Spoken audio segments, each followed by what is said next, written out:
Las personas que acompañáis y cuidáis a un familiar con una demencia habréis podido observar cómo que conforme avanza la enfermedad, vuestro familiar puede tener más dificultades a la hora de hacer determinadas tareas o actividades de la vida diaria que antes podía hacer con perfecta tranquilidad y sin ningún problema, como por ejemplo realizar compras, elaborar una comida, gestionar el dinero, realizar las tareas domésticas, ducharse, incluso vestirse.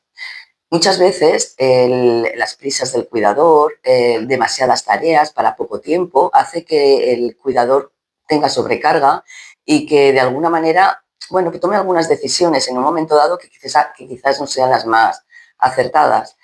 Es importante que podamos encontrar la manera de que nuestro familiar pueda seguir realizando esas actividades de la mejor manera posible para poder mantener esa autoestima en un estado alto y también de alguna manera el evitar la mayor dependencia. ¿Qué podemos hacer como principios generales? Vamos a fomentar que haga por sí mismo todo lo que todavía puede hacer, aunque tarde más, incluso aunque lo haga mal. Estas señoras que han hecho toda la vida la cama, cuando se han levantado, que tienen esta rutina, pasan la mopa, limpian el polvo, es importante que puedan continuar haciéndolo.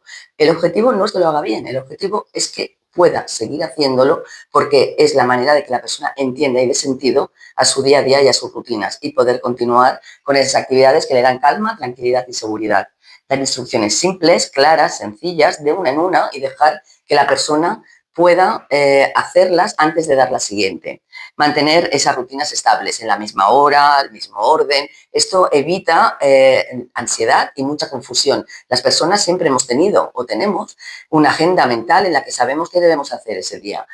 Entrada a esta enfermedad, las personas con Alzheimer o otras demencias dejan de tener esa agenda mental conforme avanza la enfermedad y la pregunta que se hace en todo momento es ¿qué tenemos que hacer? ¿A dónde tenemos que ir? ¿Pero qué tenemos que hacer? Y es una pregunta constante, con lo cual mantener rutinas estabiliza a la persona en ese sentido. Priorizar la seguridad sin anular su autonomía. Vamos a guardar los productos peligrosos, vamos a dejarlos fuera de su alcance, usar seguros para las ventanas, algunas ayudas técnicas, incluso hacer fotocopias de los documentos importantes para que ellos los puedan trastear y que nosotros podamos tener los originales guardados sin ningún peligro. Favorecer la comunicación, hablar despacio, frases cortas, claras, dar tiempo, sobre todo, a que la persona pueda responder. Muy importante. También vamos a adaptar el entorno, que haya una buena iluminación, que la temperatura sea adecuada, señalizar con carteles, con dibujos y, sobre todo, no forzar tampoco a la persona a hacer nada que no quiera hacer, ¿vale? Entonces, vuelvo a repetir, el objetivo no es que las cosas salgan perfectas, sino que participe lo máximo posible de estas actividades. Entonces, ¿cómo vamos a poner en práctica estos de alguna manera, principios generales en nuestro día a día y con unos consejos quizá un poco más prácticos, ¿no? Lo primero de todo va a ser supervisar en un inicio o en fases más iniciales o en la fase más inicial de la enfermedad, vamos a hacer una supervisión y a observar qué es lo que está pasando. Esto nos va a dar información de en qué momento nosotros deberemos dar el tipo de ayuda que creamos conveniente para el momento adecuado. Entonces, si por ejemplo, vamos a poner un ejemplo de la ducha, resulta que yo he observado pues que mi padre últimamente ha disminuido la frecuencia en la que realiza las duchas, pero cuando se ducha lo hace bien. Bueno, pues ¿qué puede estar pasando? Puede estar pasando que no recuerde que no se ha duchado o que no recuerde que se ha duchado. Y que entonces, bueno, pues diga que cuando le decimos que se duche, que se tiene que duchar, diga, no, no, ya me he duchado. Entonces hay una cosa que en ese momento observar, anotar, identificar dónde están las dificultades, nos va a dar un poco de control a la hora de adaptar las medidas adecuadas.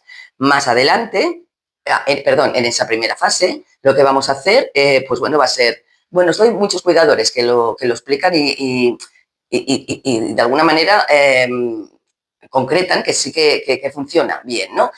La pareja le dice, hoy nos toca ducha, ¿quién se ducha primero? ¿Te duchas tú primero o me ducho yo? Bueno, esto de alguna manera no está, de alguna manera, cuestionando si nos duchamos o no, sino únicamente el orden en el que lo hacemos. Con lo cual, la opción de no, ya me he duchado o no, no me voy a duchar, en principio no se contempla, parece ser que funciona muy bien. Instrucciones verbales en el momento en el que la persona empieza a tener dificultades para ejecutar alguna parte de la actividad. Como por ejemplo, pues bueno, si por ejemplo está en el baño y resulta que no sabe dónde o qué es lo que tiene que coger o qué es lo que tiene que pues para lavarse el pelo, para ponerse la mascarilla o el suavizante, etcétera, vamos a identificar, a decirle, coge esa botella que es de tal color, haz esto o haz lo otro. La imitación. A veces se pueden quedar bloqueados dentro de la ducha y no saber qué hacer. Entonces nosotros lo que podemos hacer es hacer un movimiento para que la persona sepa qué tiene que hacer. Este sería un paso de imitación. El siguiente sería la incitación física. Cogemos la mano de la persona, la ponemos encima de su brazo para que pueda frotarse con la esponja. Y eso sería la iniciación del movimiento. Y por último, es muy posible que lo que tengamos que hacer sea duchar a la persona o bañar a la persona. Pero nos hemos pasado un montón de fases si lo hacemos desde el principio, que lo duchamos. Con lo cual, que la persona pueda ir haciendo poco a poco, en la medida de lo que puede, paso a paso, es muy importante tenerlo en cuenta. También es importante respetar los ritmos y momentos del día. Muchas personas con Alzheimer están más colaboradoras por la mañana, con lo cual, si hacemos las cosas o las actividades más complejas en ese momento, es muy posible que las cosas funcionen mejor. Adaptar las tareas a sus capacidades para facilitar la cooperación. Es importante elegir tareas que hayan sido en el histórico de la persona significativas y que estén adaptadas al momento actual. Puede ser que la persona haya sido modista, haya podido elaborar prendas, ¿no? Y que ahora, pues evidentemente, las cosas le resulten más complicadas, pero probablemente puede seguir cosiendo botones, puede hacer algún dobladillo, con lo cual darle este tipo de tareas la va a mantener activa, la va a mantener con esa autoestima alta y ella va a sentirse capaz y capacitada de poderlo hacer. Vamos a dividir las tareas en pasos pequeños y vamos a decirle a la persona a la que cuidamos: ponte la camisa en lugar de vístete, que es una orden o una consigna mucho más amplia y mucho más genérica que no concretamente que se ponga la camisa. Y vamos a ofrecer dos opciones también. Por ejemplo, a la hora de preguntar pues, qué quiere de postre o qué quiere de fruta, pues es posible que la persona, llegado a un punto, no sepa qué contestarnos, porque la denominación categorial pues la tienen un poco complicada, ¿no? Y cuando les decimos que nos digan nombres de frutas, en muchas ocasiones ya nos pueden decir una, nos pueden decir dos o a veces ninguna, con lo cual si decimos quieres una pera, quieres una manzana, es más fácil que nos pueda responder correctamente. Vale, entonces, en el caso de, bueno, vamos a mantener un tono emocional positivo, una comunicación que favorezca la autonomía, frases cortas, claras, una indicación cada vez, como ya hemos dicho, mantener el contacto visual, muy importante, hacerlo a la altura de sus ojos, un tono calmado, evitar las discusiones, confrontaciones o corregir en exceso, algo que sí que es verdad bueno, desgraciadamente se hace en muchas ocasiones, encontrar más defectos, ¿no?, que cosas que todavía siguen haciendo bien. Validar emociones, como ya comenté en mi anterior vídeo, y dar un refuerzo positivo constante. Es importante felicitar por los logros conseguidos, aunque sean pequeños. Solamente por el hecho de que la persona se levante y tenga intención y motivación para hacer la cama, es un motivo de refuerzo positivo, en vez de decirle que no lo está haciendo bien y que deje, que ya lo hago yo, ¿vale? La actitud del cuidador va a influir directamente en la respuesta del familiar, con lo cual esto es importante y muy importante tenerlo en cuenta. Preparar una rutina nocturna que sea calmada y que favorezca el descanso. Vamos a dar una cena ligera, vamos a poner una luz tenue por la noche. Intentaremos evitar siestas largas durante el día y también vamos a hacer un pequeño ritual por la noche que de alguna manera la persona puede identificar como que es la hora ya de irnos a la cama. Pues vamos a poner una música suave, vamos a tener una luz pues es un poquito más tenue, una lectura breve, quizá un masaje en las manos, ¿no? Poner el pijama, lavar los dientes, estas cosas de alguna manera incitan a darnos cuenta de que, bueno, quizá ha llegado el momento de empezar a relajarnos para acostarnos. Vamos a ser flexibles cuando sea necesario y aunque la rutina sea necesaria, no siempre debemos priorizar la rutina a esa flexibilidad de tener en cuenta los cambios de humor, el cansancio de la persona, no forzar actividades si hay resistencia, priorizar seguridad y bienestar por encima de cumplir el horario exacto. Es decir, una cualidad que adquiere el cuidador justamente es esa flexibilidad y ese adaptarse a las circunstancias del día a día.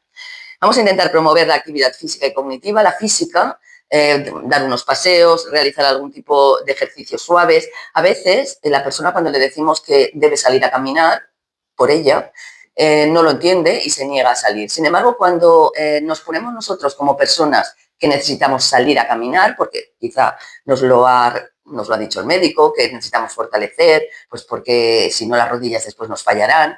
A lo mejor podemos decirle: mira, mamá, me gustaría salir a caminar, el médico me ha dicho que lo necesito, pero no quiero salir sola, ¿me puedes acompañar? Y probablemente la persona por otra persona sea más capaz de hacerlo o esté más motivada a hacerlo que para ella misma. Incluir el autocuidado del cuidador en la rutina, cuidar al cuidador, importantísimo, como ya hemos dicho siempre. Mantener la autonomía familiar reduce la sobrecarga, pero también es importante pedir ayuda cuando la necesitemos, utilizar los recursos que tenemos a nuestro alcance y reservar momentos de descanso y tiempo propio. Recuerda, un cuidador descansado favorece un ambiente más seguro y cooperativo. Muchas gracias.